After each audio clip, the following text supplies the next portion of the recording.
सुप्रभात बच्चों, ये मिठाई वाला पाठ की दूसरी कक्षा में आपका स्वागत है। सबसे पहले इसमें मैं मुखर वाचन करूँगा आपके सामने, उसके बाद फिर इसके शब्दों पर, नए शब्दों पर हम विचार करेंगे, उसके अर्थ, उसके वाक्यों में प्रयोग आदि पर काम होगा फिर आगे। तो सबसे पहले मुखर वाचन भाग 2 का, मिठाई वाला का दूसरा भाग। 6 महीने बाद नगर भर में 2-4 दिनों से एक मुरली वाले के आने का समाचार फैल गया। लोग कहने लगे, भाई वाह, मुरली बजाने में वह एक ही उस्ताद है। मुरली बजाकर, गाना सुनाकर वह मुरली बेचता भी है, सो भी 2-2 पैसे में। भला इसमें उसे क्या मिलता होगा? मेहनत भी तो ना आती हो। एक व्यक्ति ने पूछ लिया, कैसा है वह मुरली वाला? मैंने तो उसे नहीं देखा। उत्तर मिला, उम्र तो उसकी अभी अधिक न होगी, यही 30-32 का होगा। दुबला पतला गोरा युवक है, बीकानेरी रंगीन साफा बांधता है। वही तो नहीं जो पहले खिलौने बेचा करता था? क्या वह पहले खिलौने भी बेचा करता था? हाँ, जो आकार प्रकार तुमने बतलाया उसी प्रकार का वह भी था। तो वही होगा, पर भाई है वह एक उस्ताद। प्रतिदिन इसी प्रकार उस मुरली वाले की चर्चा होती।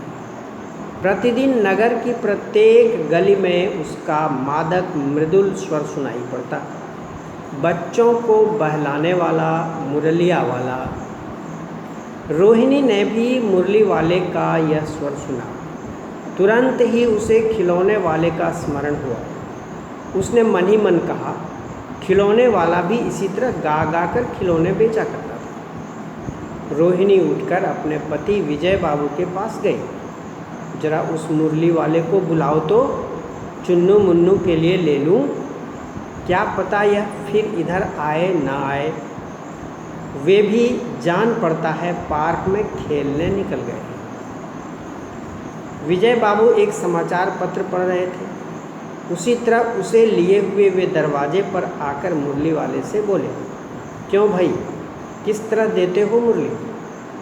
किसी की टोपी गली में गिर पड़ी, किसी का जूता पार्क में ही छूट गया और किसी की सोथनी ही ढीली होकर लटक आई। इस तरह दौड़ते हाँफते हुए बच्चों का झुंड आ पहुँचा। एक स्वर से सब बोल उठे, अम्बी लेंदे मुरली और अम्बी लेंदे मुरली। मुरली वाला हर्ष गदगद हो उठा। सबको देंगे भैया, लेकिन जरा रुको, ठहरो, एक एक को देने दो। अभी इतनी जल्दी हम कहीं लौट थोड़ी ही जाएंगे। बेचने तो आए ही हैं, और हैं भी इस समय मेरे पास 1-2 नहीं, पूरी 57। हाँ बाबूजी, क्या पूछा था आपने? कितने में दी? दी तो वैसे 3-3 पैसे के हिसाब से, पर आपको 2-2 पैसे में ही दे दूँगा।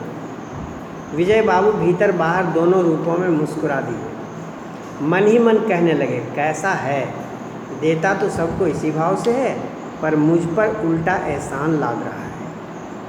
फिर बोले, तुम लोगों की झूठ बोलने की आदत होती है। देते होगे सभी को 2-2 पैसे में, पर एहसान का बोझा मेरे ही ऊपर लाद रहे हो।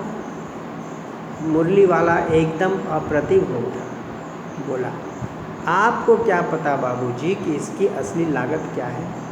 यह तो ग्राहकों का दस्तूर होता है कि दुकानदार चाहे हानि उठाकर चीज़ क्यों न बेचे, पर ग्राहक यही समझते हैं दुकानदार मुझे लूट रहा है।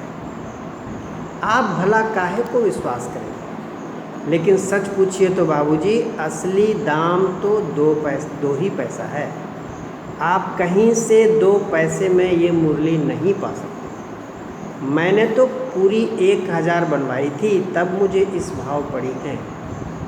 विजय बाबू बोले, अच्छा मुझे ज़्यादा वक्त नहीं, जल्दी से 2 ठो निकाल दो।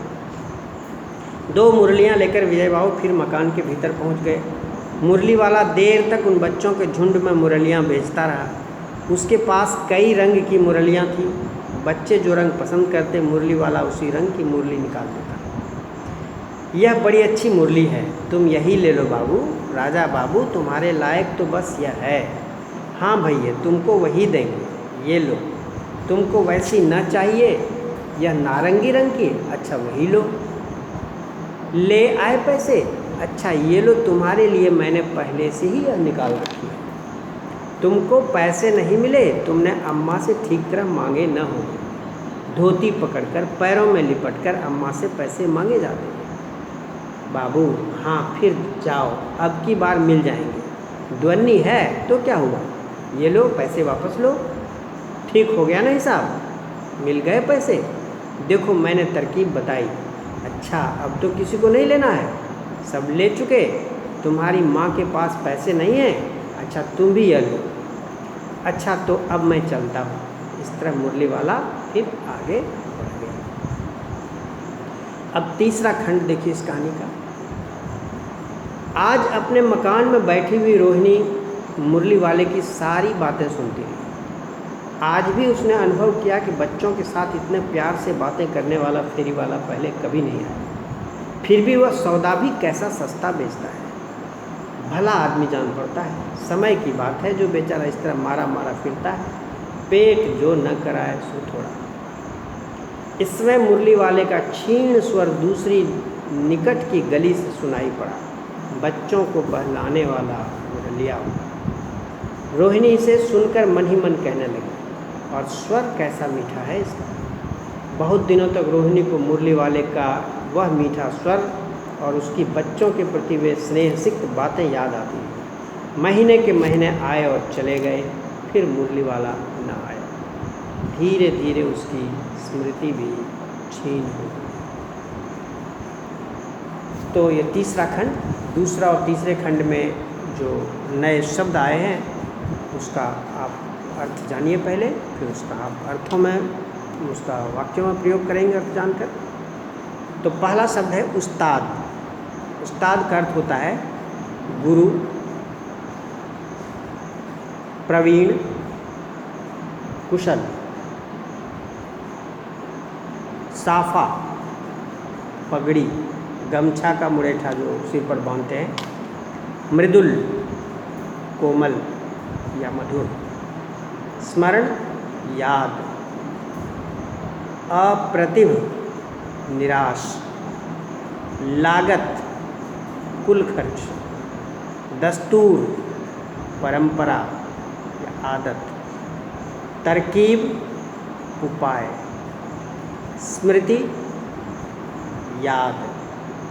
क्षीण कमज़ोर या हल्की। इस तरह से ये नए शब्द हैं, इसका आप वाक्यों में प्रयोग करेंगे।